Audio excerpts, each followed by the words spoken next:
दिवसानंतर व्हिडिओ शेतामधला घेते.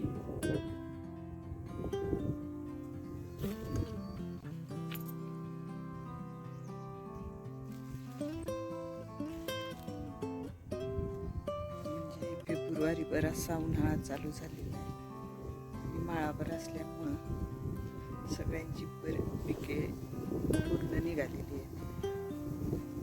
तर हिरवं भाजीपाला घरच्यासाठी म्हणून आपण लावलाय. बऱ्यापैकी आहे हिरवा भाजीपाला. पुरेसा असा कुठल्याच प्रकारची फवारणी किंवा खताचा डोस आपण या भाजीपाल्याला दिलेला नाही. नैसर्गिक पद्धतीनं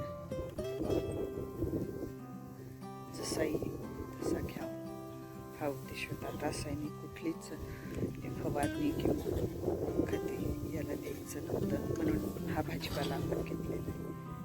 तर काय काय भाजीपाला आहे तर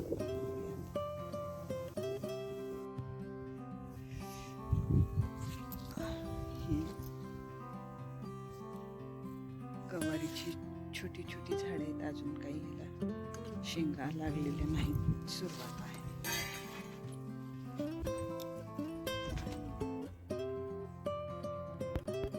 फुले लागतायत. नक्कीच पंधरवाड्यापर्यंत छान अशा शेंगा लागतील.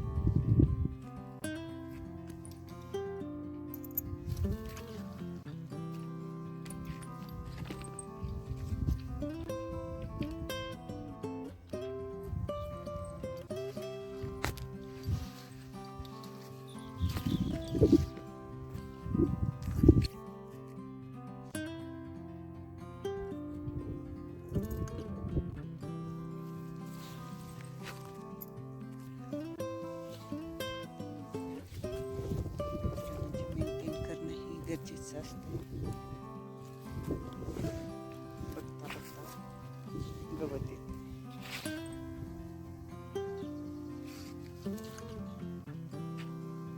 ही मेथीची भाजी घेईपर्यंतच शेंगा लागून गेल्या. तर या ठिकाणी आपण कांद्याची पात घेत आहोत. पण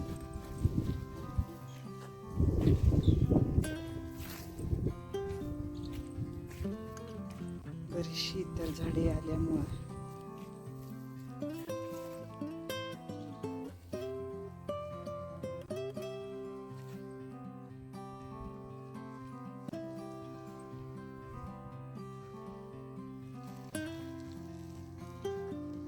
एखादा दिवस द्यावा लागणार आहे तण काढण्यासाठी.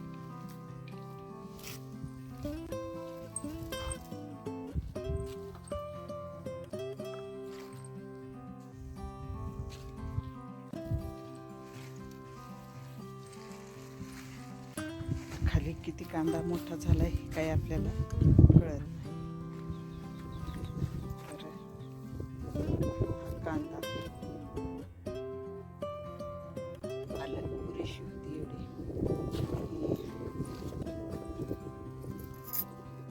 थोडीच लावली कारण घरचं जरी असलं तरी सारखं खाऊन खूप कंटाळा येते.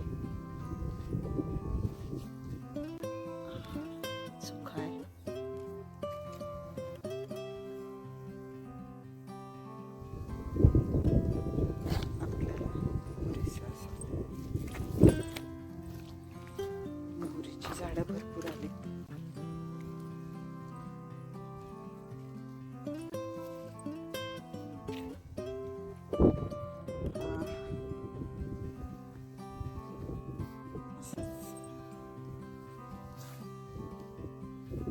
पाणी दिल्यामुळे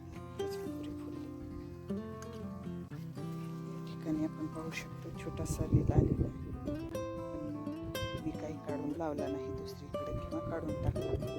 बघूयात लागले तर लागले म्हणून ठेवला.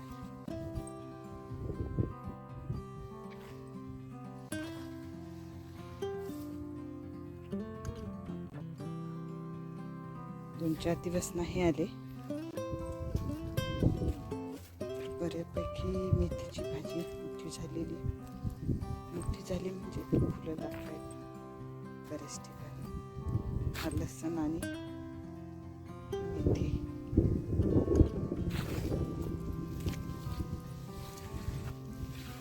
घरी खायची म्हणजे तरी एवढी संपत नाही.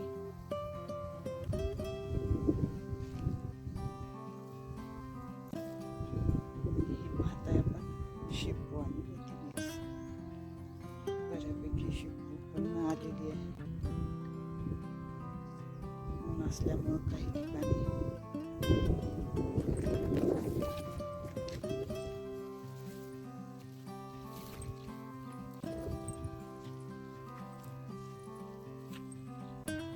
घरी खाय पुरतं म्हणून लावलेलं बरंच आहे. होय.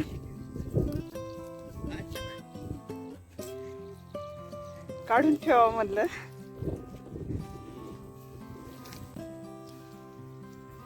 तोडाव म्हणेपर्यंत फुलं लागायले.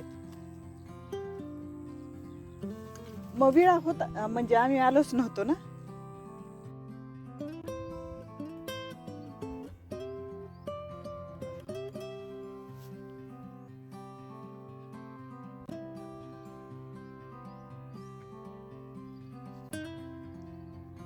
हे आपोआपच पडून आलेली बी आहे. त्यांना छोटी छोटी काय म्हणतो आपण दोडकी. दोडकी लागायचा अंदाज तर दिसत आहे. पाहूयात.